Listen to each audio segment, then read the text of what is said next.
My name is Average Joe, and I'm a proud geek with expertise in movies, superheroes, and animation.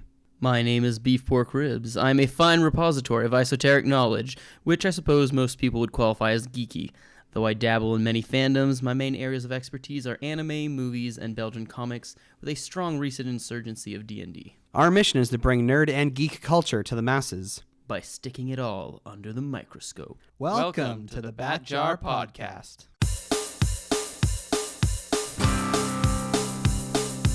Movies, comics, graphic novels, TV, cartoons, animation, nerds are geeks, entertainment culture. Hear it on the Bat Jar, Nerdy Power. Nerds and geeks, come gather around the scene. Come and join us in the Bat Jar. Come and tune into Average Joe and his team. Lots of room here in the Bat Jar. When the newest nerdy news drops, these podcast pals put it under the scope. DC, Marvel, Disney, Star Wars, cinematic multiverses. Bat Jar, Nerdy Power. Hello there, and welcome to the Bat Jar Podcast, where we put nerd and geek culture under the microscope. The internet microscope. Beef Pork Ribs, you have successfully completed your move? Would you say it was a successful move? I think it's successful adjacent move. It's ongoing success pending move. I think it's a successful pending move at this point. Did anything get lost? Nothing got lost. Well, everything got lost for a few hours. Well, for a good 12 to 18 hours, where I did not know where any of my stuff was, and neither did the company that was shipping it. But that was about it. Other than that, nothing got lost. Nothing major got lost. Oh, I did forget my watch at my old apartment, but that's not too bad. And did you fly or drive to Alberta? I flew, which was pretty good. So I guess that means did you ship your car or did you sell it and you're getting a new car? I ended up getting rid of my car before going, and I'm probably not getting a new one, at least for a little while. Nice. I was talking to someone at my church last weekend about moving, and she said that you're at home when you know where all the light switches are instinctively without even looking.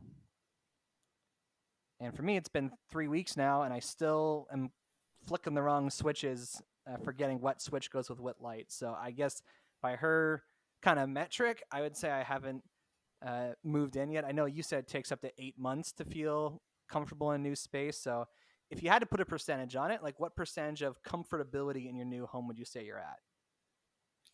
I think I'm probably more at home than you are, if that is the metric by which we measure it. And yet I've been here a week yesterday, so I'm not sure that that's necessarily the best metric to have. Meaning to say you know where all the light switches are and I know where all the light switches are and which ones go where and do what. Fair enough. Well, it's kind of funny, Beef Pork Ribs, because as far as I'm concerned, it's like it feels like you haven't moved because we're talking to each other the same way we would have even if you were still living in the same city as me. But of course, you are now several hours away. It's closer to lunchtime for you right now for when we're recording. So if you guys hear me eating, it's probably Beef Pork Ribs just having lunch. Maybe it's ribs.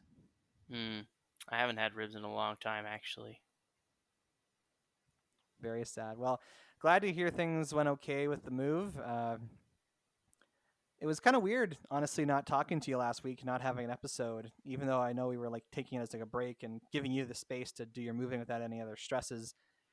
Admittedly, the podcast thankfully has been something that's been regular and something that has been more or less uninterrupted during the pandemic and during quarantine and all this stuff. So I did not have it last week. I was actually like missing it. I don't know. You were probably so busy moving you didn't even think about it, but I'll have to say I did miss you last week.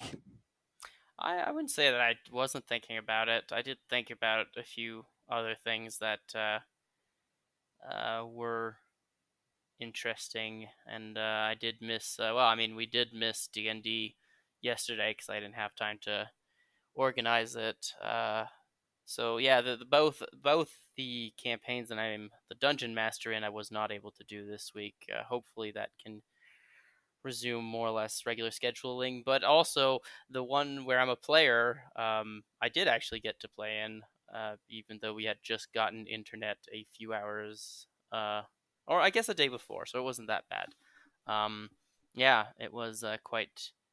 It was nice to have something that was still regular, but it's also I acknowledge that I have been in this province for a week and I've left the apartment. Like, I've left the apartment compound once since we've been here. So, went for a walk to the reservoir park nearby. But other than that, I just, yeah, been inside or in the compound to walk the cats. Were there any reservoir dogs at the reservoir park? I did not see any, to be fair. I wasn't looking for them. Well, last weekend when we didn't have an episode, I was participating in Comic-Con at home.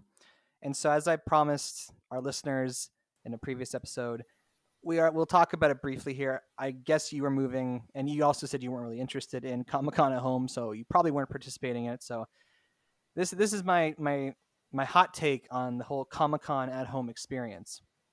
If I'm comparing it to the Funimation Con I went to a month ago, it certainly was more organized, which it makes sense because Comic Con or San Diego's Comic Con anyway is a much larger organization than Funimation, and they've been doing cons for 50 years, so they know what they're doing. First of all, the whole way you could sign in as a participant using an existing social media account was very handy. You didn't have to like create a username and password. You could look at their whole schedule and like select the things you wanted to attend, and then that became your schedule, which you could look at. And every day, the con went from Wednesday through Sunday. Every day they sent out like a newsletter, like an email newsletter, basically giving you updates on things that had happened the day before, things that were happening exclusively on that day specifically. So there was this sense that it was an event, I guess, that was ongoing. But if I'm comparing it again to the Funimation Con, it did not feel as much like a community experience because, as I mentioned, the way they decided to do Comic Con at home is all of the panels, all of the Q&As were pre-recorded and they were simply uploaded to the Comic Con YouTube channel at the time that it was scheduled to take place. So and even on the YouTube videos, they disabled the comments. So there really was no interactivity at all. There was just sort of a pre-recorded video of people talking to their cameras.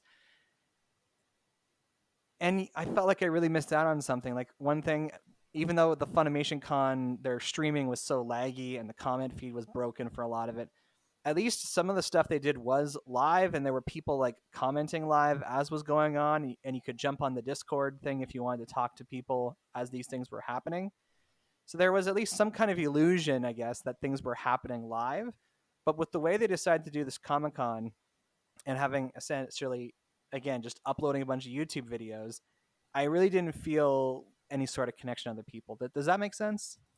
Yeah, it sounds like they weren't really trying to make it a community event, which is a little bit odd because that is like, I mean, I've never been to larger cons, but I do feel like that is part of what you kind of want to have is being able to interact with other people, or at the very least, you know, other members of a fandom that you're interested in, right? And it doesn't seem like, again, maybe because they're a large organization, they want to make sure they have everything like working. Maybe that was what, they were just trying to ensure that everything would be there on time. But even, I don't know, the fact that there wasn't even like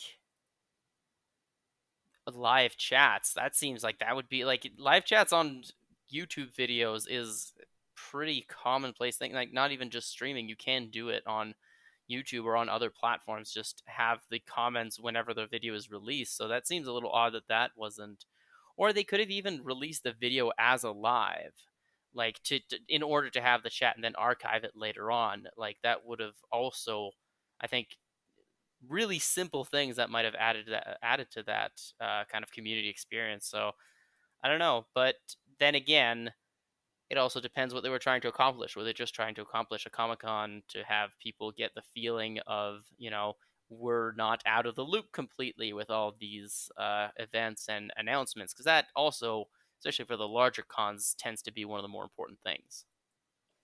Now, granted, I would say their Comic Con at home experience was much more than just the panels and Q&As, because they had an online exhibition hall through a platform called Go Expo. And it basically was like the map you would see in a printed program, except you could click on each of the vendors and it would give you a pop up of like what products they were selling and links to their websites. So it was like kind of like an exhibitor hall, which was like at least something. They had a whole gaming kind of program on Discord, so they had a bunch of different games being played on Discord. They had a partnership with Amazon, so Amazon was showing some exclusive content.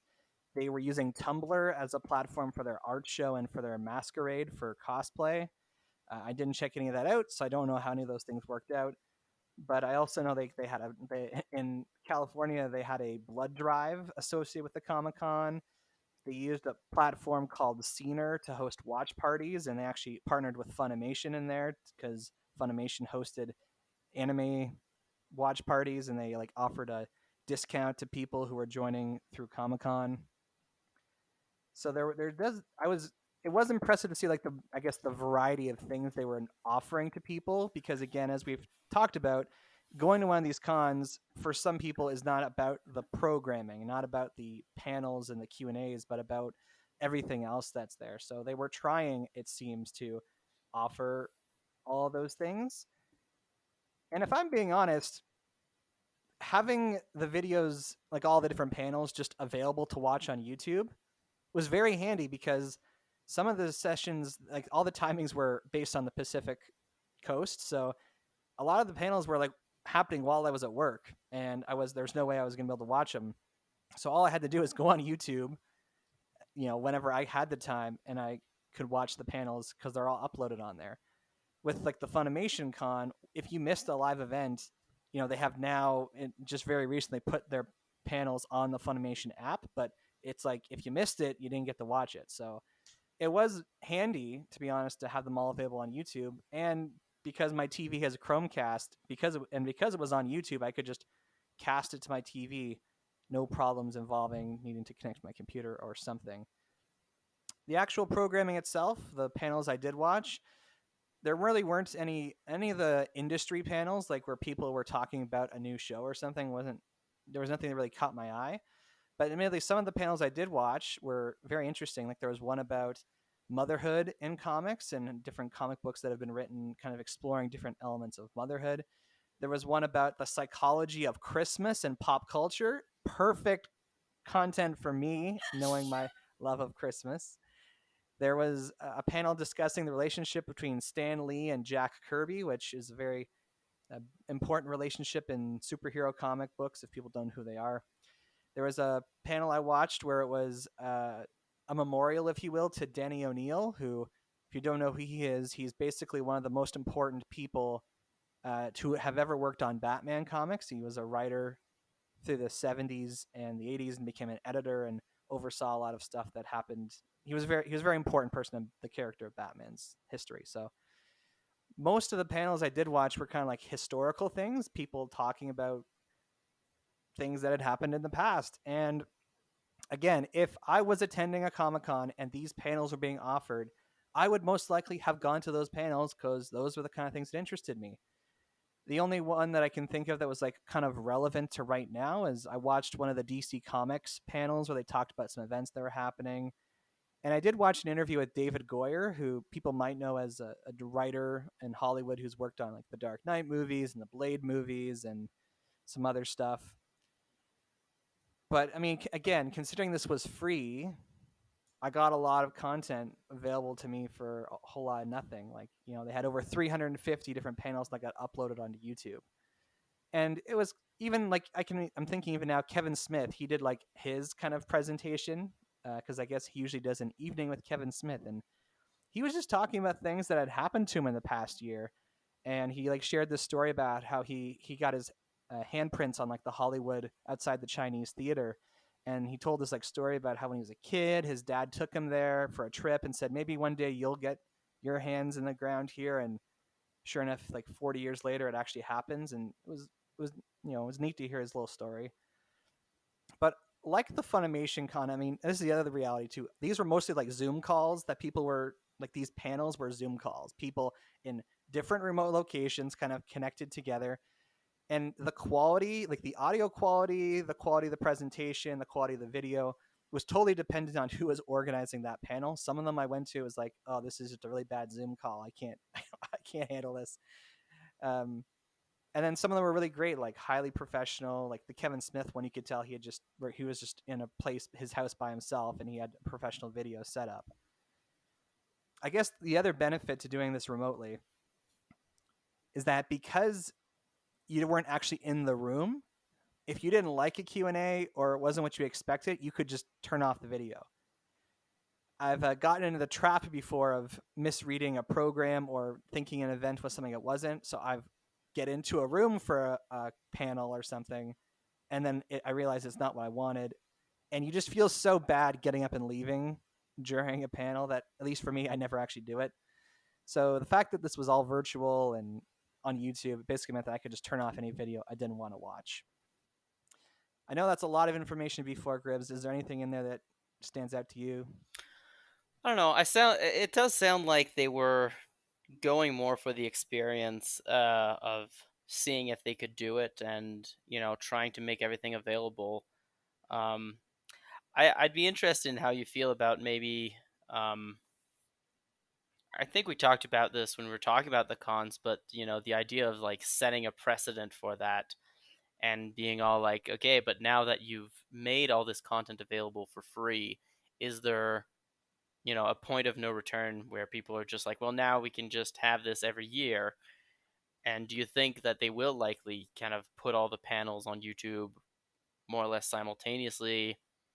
Or do you think, because I do know that, like, yes, a lot of things from Comic Con ends up on YouTube really quickly, but not at a professional quality, or not from the people who organize it necessarily. It's just people who are there with their phones and try to like put it on YouTube as fast as possible. So do you think it's kind of like we're starting a new thing where we're going to have hybrid events like this? Because I mean, it did sound like what you know you still enjoyed the con quite a lot, and you still think that it was worth it. So do you think that it's something that you would want to do in the future, or would you still want to go to cons? I think you definitely missed something by not being there. Like I said, I love going through the artist alleys. I love like seeing the costumes. I love just being like actually in the same space as these celebrities or whatever comic book artists. Like there's something about being there. But I do think they should consider having an option for virtual attendance in the future. Maybe not make it available for free, but at least have it as an option. Like you can pay a discounted rate to like participate virtually. So I don't know, I'm thinking like you pay like, I don't know, a portion of what you would pay to actually attend the con to get access to like panels after they've been finished, sort of thing. I would certainly be much more interested in that than attending the San Diego Comic Con in person at this point. And, you know, if this pandemic continues on into next summer, they might have to consider that. Yeah, and I suppose it's also saves you the travel of going to San Diego. Yeah. So that isn't like one day I do want to actually attend the big San Diego Comic Con, and this kind of gave me a little glimpse of like what kind of content I would get if I was there, because they do get bigger names to speak on the panels and stuff that I wouldn't necessarily see at like the Ottawa Comic Con. So like there was one panel, it was the psychology of Star Wars versus Star Trek, and they had people who have PhDs in psychology who are also fans who are like kind of well known in the nerd community talking about the psychology of different Star Wars characters. And I feel like if that same panel were to happen at like the Ottawa Comic Con, it would probably just be like maybe somebody who's like has a psychology degree, but they wouldn't necessarily have the same kind of pedigree of speakers. So anyway, that was Comic Con at home. It's basically was at the end of the day just me watching a bunch of YouTube videos while I was cleaning up my house. So for DC fandom, which is coming up in a few weeks here, It sounds like their programming will be more live and more community focused, which is exciting for me. And the only announcement to come out of Comic-Con at Home that I actually got excited about is that they announced there was going to be 4 more seasons of The Dragon Prince. Oh, that's a pretty exciting news. Yeah, I was quite happy about that, but I wasn't even in that panel. Like, I found out about it after the fact, which I, could have found about it if I wasn't even there, so it didn't matter. All I have to say, DC Fandom is coming up in a few weeks. I'm excited about that. Let's talk about some other stuff here. So, for the rest of this episode today, we're just going to touch base on some things that are happening in nerd and geek culture news. Beef pork ribs. We're going to talk about the Umbrella Academy because I know you like that show. We're going to talk about a new Batman animated movie that was announced. We're going to talk about some of the Emmy Awards, and you'll understand why when we get there. We're going to just touch base on the latest news with movie releases, and we're going to talk about the new Bill and Ted movie and how it's going to be in competition against Christopher Nolan's movie Tenet. So all that to say, the second season of the Umbrella Academy went on Netflix, I think just on Friday. Yep. And I think you mentioned... Or Friday? Friday was yesterday. So, oh no, Friday was the day before. Yes, it was on Friday. So I know you mentioned liking the first season, and I know I heard you say that you've watched a bunch of this already. So let's hear your little quick, 2-minute review of season 2 of the Umbrella Academy. Oof. All right. 2-minute review. Overall, the second season had better character development for the main cast of the Hargreaves.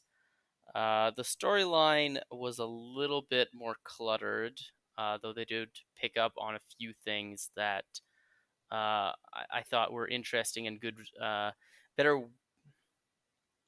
Some good world building went into it. It definitely still was very much focused on the dynamics between the siblings and kind of the way they would react to, being in a different situation with one another. So that was good. I'm trying to think. The action was not super great compared to season 1 in some regards. They were lacking kind of more spectacular action scenes, because even one of the bigger action scenes that happened in it was, I don't want to put any spoilers, but it was kind of random and impersonal, which I didn't really think was great. It seems like the most exciting things happened in very short bursts. But the music was amazing. The soundtrack was boppin', as some people would say. I think that if you heard that, that was Mjolnir agreeing with me in the background. And I think I would say that overall I enjoyed the first season better, but that is partially because of some of the characters that I really enjoyed that were in the first season. But I definitely see the second season as a good sequel in the sense that it built upon what the first season had done, and I don't think it did really any disfavor to anything that was built up yet. Well, I think we're going to do a whole episode on the Umbrella Academy next week because it is a comic book TV show, and I've put it off because it's just more stuff to do. But I think it's it deserves a spotlight. So we will talk more about it next week. But just for those of you who maybe have already seen the first season and we're debating watching the second, there's some quick thoughts from Beef Pork Ribs, and of course we'll get more in depth to it next time. Are you familiar, BPR, with the Batman storyline, A Death in the Family? Oh, that's the announcement you're going to talk about. I saw that on Facebook. I think it might have been you who posted it, to be honest. Something about that movie coming out. I am. Okay, so for the audience, for our listeners, give a Twitter tweet description from the comic book for A Death in the Family. The Joker kills Robin? I mean, is there there are other things that are relevant about that, but the importance is really it's when the Joker kills Robin.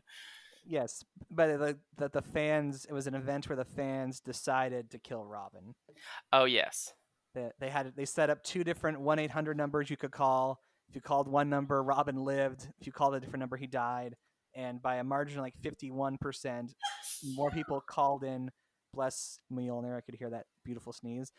Um, by a margin of like 51 to 49%, the audience voted to kill Robin.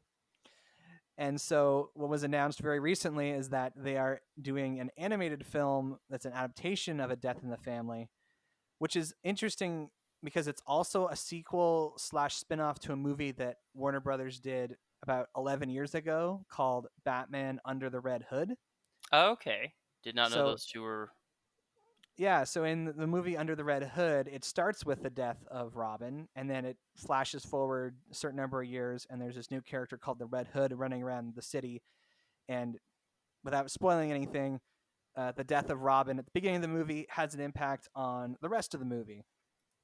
So what this new film is doing is it's taking the same actors who are part of that movie 11 years ago, and they're now making choose your own adventure movie. They've basically like gone back to that first scene from Under the Red Hood where Robin dies, and they've now created like three different endings. And so I guess when you watch this new movie, they'll reach a point where you get to choose as the audience member if Robin lives, if Robin dies, and then there's like a third option as well. That is really interesting. Couple of reasons. So first, I actually Mjolnir and I bought a series, like the DVD with a few of the Batman films in it, which included Under the Red Hood that I have not seen yet. So now I've got extra incentive to see it. But we're also talking about like making adaptations for adapting just about anything into movie. And one of the things we talked about was like how video games, because you are usually in control, it's hard to go from immersive storytelling to passive storytelling. And we talked about kind of choosing your own adventure. That's something I had not thought about though, about Death in the Family. That yeah, kind of having that influence in a movie. Although I feel like at this point they could also just do a Twitter poll and release the movie based on that as well, and see if maybe this time people are like, well, let's make Robin survive this time. I don't know. Um, that will be interesting because when I heard about it originally, the movie, I'm like, oh yeah, they're gonna do Death in the Family. That's gonna be significant because, like, again, without spoiling too much, the fact that Robin died is like the big setup for it, and but it I feel like that storyline is one of the major ones that kind of changed Batman because it kind of like it introduced a different dynamic for Batman with his assistant, like with his Robins. Definitely, it kind of changed the dynamic of Batman himself because in a lot of storylines that happen after Death in the Family, he changes his moral compass a little bit, and he kind of.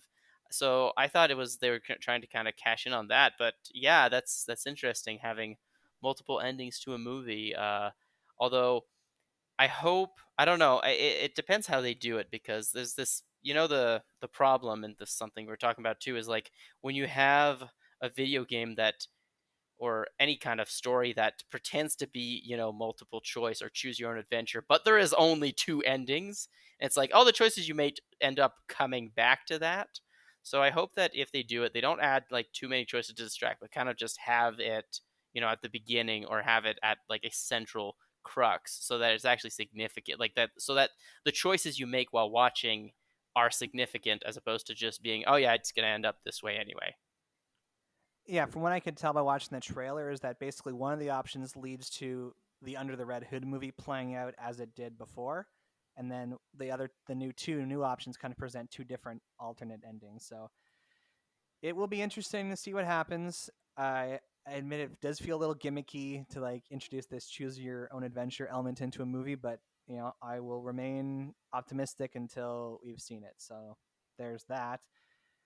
And I don't usually care at all about what the Emmys are doing because I just I guess I'm more interested in movies than TV in general. So even though I'm starting to lose interest in the Oscars too, I did actually like notice the Emmy nominations this year because the headlines were emphasizing some very interesting things. So first of all, before Gribs, you want to guess what the TV show was that had the most Emmy nominations this year? The TV show with the most Emmy nominations. Huh. It's No idea. based on a comic book. It's Is it now? And it was Okay. new last fall. Is it animated? No, it's live action. Oh, no, I have no idea. So, with 26 Emmy nominations, HBO's Watchmen is the TV show that has the most nominations for the Emmys this year. Interesting. I guess Now, I have to watch it now. yeah, and that's how I feel too, because I didn't watch it when it was on, and I'm like, it's like classified as a limited series. So some people say like it racked up a bunch of nominations because they have a kind of like a whole stream of nominations for limited series, but nonetheless, the fact that it got so many nominations, more than any other show, suggests that it's something worth watching. And now I got to find a way to get access to because I don't have HBO. But I'm super curious to watch Watchmen now.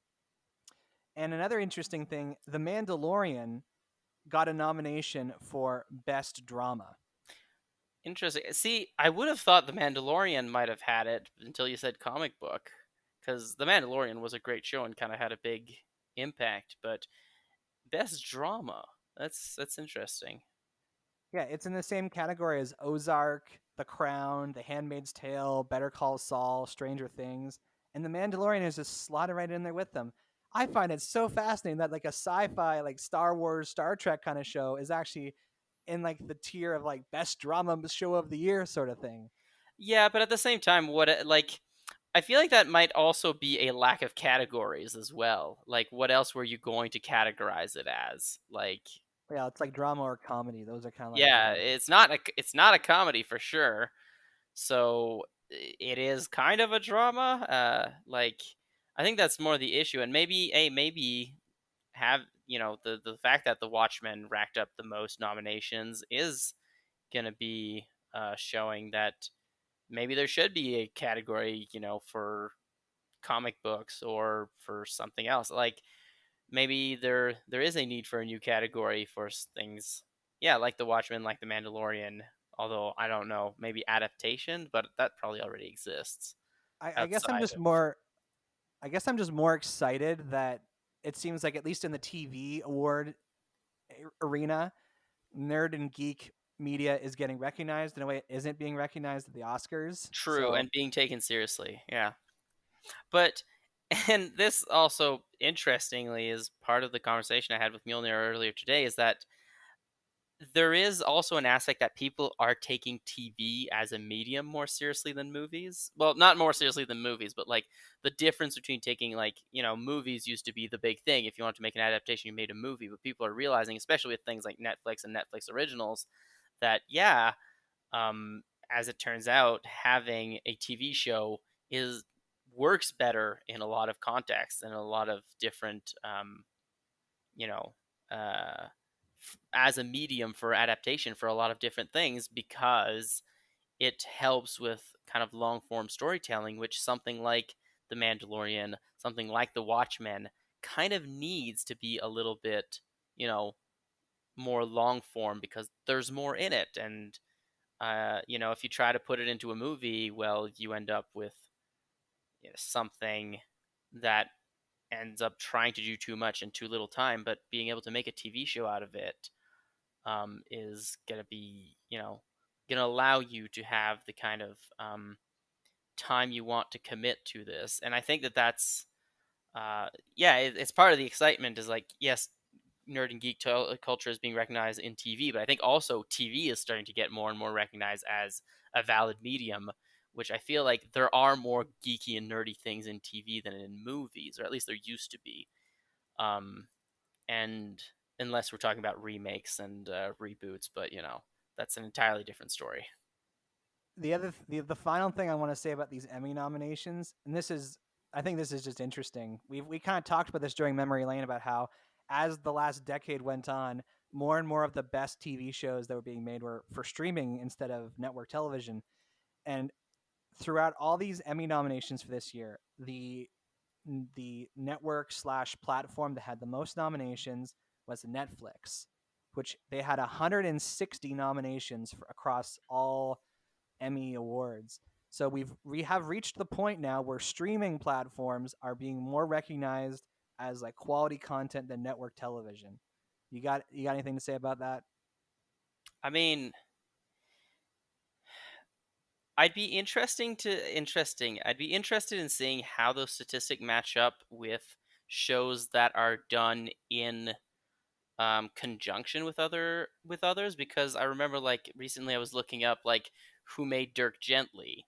Dirk Gently is Holistic Detective Agency, which is a great show that I love, that you should watch. Uh, but if you haven't yet, I meant you, average Joe, but you know the audience too, if you're interested in Douglas Adam, that kind of humor. But anyway, the point is that it was made like it's technically a Netflix original, but it was like the BBC America and Netflix that did it together. And originally, I thought it was just a BBC program. A, because it's an adaptation of Douglas Adams, and B, because the first time I ever watched it was on DVD. DVD that I got out from the library that was a BBC America DVD. So I'd be interested in like how many of these are like Netflix original, pure and simple, and how many of them it's like Netflix working with somebody else, like produced it, but then it came out on Netflix. That is also fair. As far as I can tell, when they're talking about it here, is that these are like things made by Netflix. But we'll see. Like, nonetheless, you raise a good point, and I'm I'm I'm not saying I actually watch the Emmys now, but I'm certainly interested to see like who wins what now. Watch the results. Yes, the next day. Okay, so people might get tired of us talking about this because it keeps changing, but movie release dates have changed once again since we last talked about it. So first of all, Mulan is now off the release schedule altogether. Disney does not know when they're going to put this movie out. Apparently, it has a lot to do with the not just the COVID-19 situation in the U.S., but also the political situation in China and Hong Kong. Hmm. They want this movie to be released in China, and they want it to make money in China. So I think they're intentionally waiting until they can release it without any issues in China before releasing it. So that one's off the table altogether for now. Tenet, the big Christopher Nolan movie, which everyone was looking to as the movie that was going to save the summer box office, it was very briefly taken off the release schedule altogether. So people were really scared. And then it was announced there was going to be a tiered release schedule around the world. So now it's going to be opening in Canada on August the 27th, which is less than a month away now. And it's going to be released in the States in select cities Labor Day weekend. So what does that mean? It means then the first new movie that will be coming out in a theater is actually going to be The New Mutants. It is still set with its release date of August 28th, 2020. So it's the fourth release date that this film has had. We've talked about it already. It's a comic book movie, so we'll have to cover it somehow. Uh, and it seems it's disconnected from everything else happening, so it's kind of seems like a waste. But that'll be the first new movie, and then right after that, on September 1st, so around the same time, is Bill and Ted Face the Music. And So we it are is kind of assuming these dates won't change at within, this in the next couple of weeks. yeah, and then I'm hoping that like Cineplex, the Canadian theater chain that I frequent, is now open here in my city. So they are mostly they're showing old films right now, and they're only open like 3 days a week, and they've got all these measures in place. So I'm hoping things will go well, and that these dates won't change again. That stupid Kingsman or prequel is still set for September 18th. Wonder Woman is still coming out in October. Black Widow and No Time to Die are actually coming out in November. They originally moved the Bond movie to next year, and now they've moved it back to this year. The Ryan Reynolds video game movie Free Guy is still coming out on December 11th, and the Coming to America is still happening. Dune is still happening. West Side Story is still happening, all in December. But the Top Gun movie got moved to next year. That was one of the changes. The one Pixar movie, Soul, is still coming out in November. So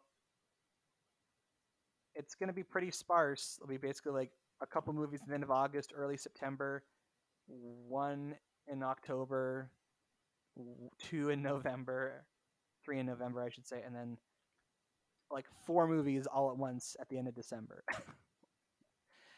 um, Now, Beef Fork Ribs, I know you have been pretty, I would say, blasé about the whole movie theater reopening because you're the kind of guy who doesn't really go to the movies that often.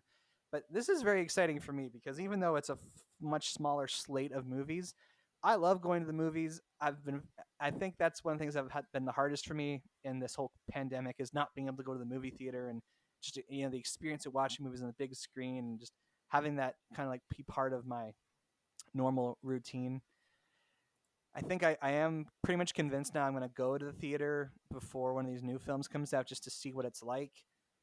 And my goal is to watch a movie that I would have never had the chance to see in the theaters. So basically, a movie that came out before I was born. And so, like, the one movie I'm looking at right now and going to see is The Karate Kid, the original with Pat Morita and Daniel LaRusso, Ralph Macchio in it. So stay hyped for that. But nonetheless, those are the movies that are still happening this year. And I want to talk to you kind of just as a final thing for today. Bill and Ted and Tenet are going to be competing against each other, not just because they're opening around the same time, but because they're adopting different release strategies. So Tenet is going to be opening in theaters, as we said, at the end of August here in Canada, a little later if you're in the States. And Bill and Ted's going to open up September 1st in theaters. But on the same day, Bill and Ted 3 will be available for premium video on demand rental, just like Scoob was. So, what we're actually going to see here is a competition of promotional release strategies.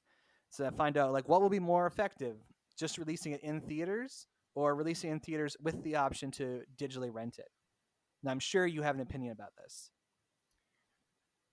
I mean, yes, but I also feel like it would be a I feel like this would be a better experiment, if you will, if they were movies of kind of the same caliber.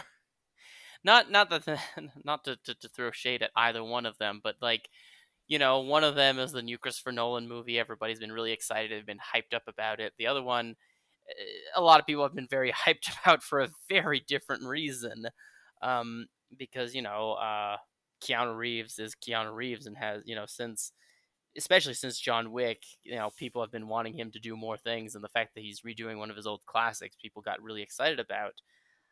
But I also feel like Bill and Ted as a movie, again, because, and we talked about this when we talked about it originally, like, Tenet is probably going to be a lot more of a theater experience kind of movie. And so I don't know that it is necessarily like, yes, it will be a competition. It'll be interesting to see results. I think Bill and Ted will do better. That's my hot take right now. Um, but that has less to do with the fact that it's available on two platforms. With the fact that it is a movie that's available for two platforms that would fit both of them. I feel like Tenet only really fits theater release and slash having a home entertainment theater system in your house, whereas Bill and Ted, it's a buddy comedy slash reboot. It's something you could watch on your phone and probably get about as much enjoyment as you would if you watched it on another platform. So, although there is that aspect, I do think that we'd have to maybe wait for two movies who are more similar, or at least have more similar audiences and experience to go against one another. So, you think because okay, so if I'm understanding you correctly, because Tenet is like the Christopher Nolan big movie that you'd go see in a theater, are you saying that if it was available as a premium digital rental like Bill and Ted will be, it wouldn't do as well anyway because people wouldn't want to watch it that way. Somewhat. Well, yeah, and definitely wouldn't do as well as Bill and Ted. Like I think if it was just digital, it would still do rather well. But I feel like making it a hybrid would just be kind of splitting it rather than adding on top of it. Whereas I think Bill and Ted, by its nature, it's more additive to have it on both platforms. That's interesting. Yeah, this Bill and Ted movie, it's not a reboot, it's a sequel. I think they are going to probably try and use it as a way to like launch a new series like featuring their daughters who are in the movie.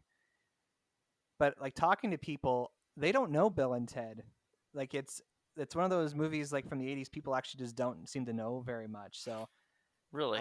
outside of, at least these are people I'm talking to. So like not that I have not that my surroundings kind of are a perfect sample size of Of the course not, world, but I've had to like, and you know, to be fair, I haven't actually watched the movies myself. I've heard of them and I've seen the posters, I've seen clips and whatnot, and you know, they remind me of the guys from Wayne's World, frankly. But I realized this. I think this more or less predates Wayne's World, or it was around the same time. I don't know.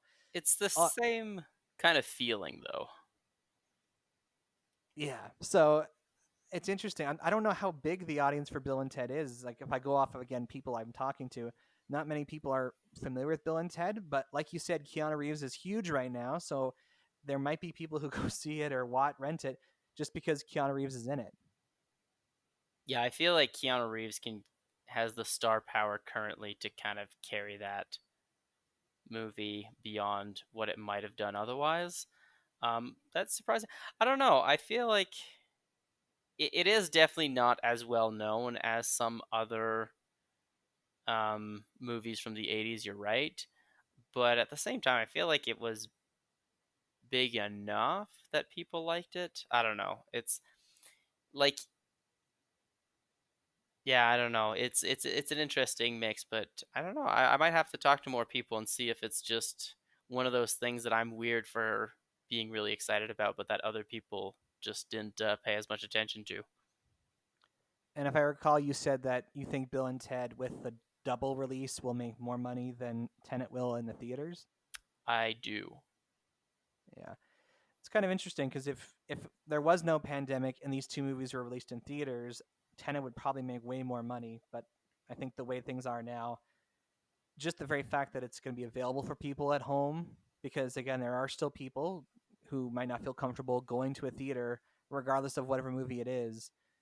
So I think I would agree with you actually, like the fact that it is available to be purchased and watched at home, and because it isn't so cinematic in the sense that you're missing something by not watching it at the theater. I think it was a good strategy by the people making this Bill and Ted movie to put it out.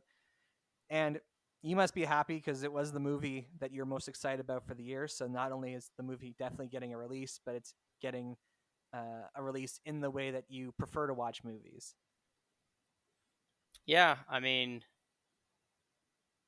I would love it if I had a full on projector and sound system to watch it to, but that's a dream for another day. And like I said, I'm super gung ho about the movie theaters reopening. I might even go this week to see The Karate Kid, and if I do go, I'll talk about it briefly next week just to say my experience of going back to the movies. It's been over 5 months now since I last saw a movie in the theater, and like a lot Yeah, of people haven't been able to do a lot of things during the pandemic. It's striking for me because it just it's has your been, thing. it's my thing, and it's been like I said, it's been a regular part of my life for so long. To like not go without it for this long just feels, I don't know. I'm probably overselling this, but I feel like I'm missing something. But anyway, that's been all the things I wanted to touch on this week. Lots of random, crazy stuff happening in the world right now, and of course, nerd and geek culture are no exceptions to that. So we would normally go into the Bachelor and look at our mail, but we don't have any. If you want to reach the show, you can send us an email at, Batjarpodcast at gmail.com. or you can tweet us at the Bat Cookie Jar. You can find the Bat Jar podcast wherever you listen to podcasts, including YouTube, because we got a channel. Share our posts on Facebook, write reviews, give our shows a rating. This will help all people join us inside the Bat Jar, and we appreciate it dearly. And we would normally go into the Bat Jar to pull a topic for next week, but as I mentioned earlier, I think we should probably cover the Umbrella Academy. Beef Pork Ribs, there's 2 seasons of the show now, is that correct? Yep. Okay, And so there is a comic. I have not. So I've read the first volume of the comics. No more than that. So, but I can still give, I don't know, potential spoilery things.